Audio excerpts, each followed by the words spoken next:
"They're moving," he whispered. "I'll just go out, then I'll stop, and whee!" Silence.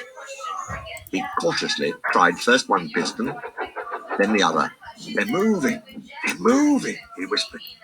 "I'll just go out, then I'll stop, and whee! That'll make them jump." Very, very quietly, he headed for the door. Thomas thought he was being clever, but really he was only moving because a careless cleaner had meddled with his controls. He soon found his mistake. He tried to wheesh, but he couldn't. He tried to stop, but he couldn't.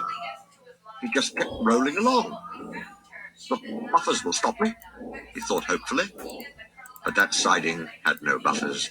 It just ended at the road. Thomas's wheels left the rails and crunched the tarmac.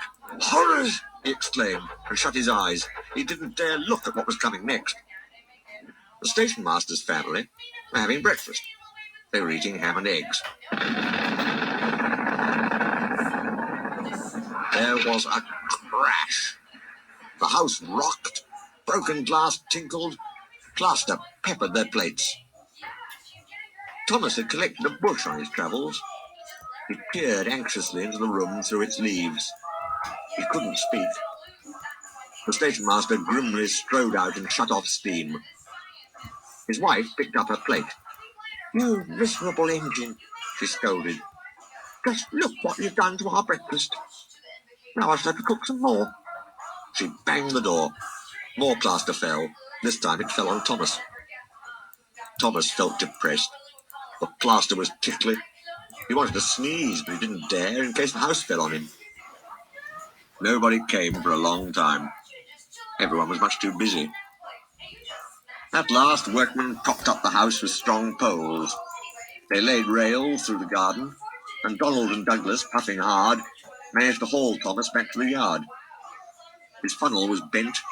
Bits of fencing, the bush, and a broken window frame festooned his front, which was badly twisted.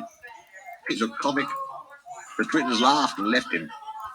He was in disgrace. "You are a very naughty engine." "What, no, sir. Oh, I'm sorry, sir." Thomas's voice was muffled behind his bush.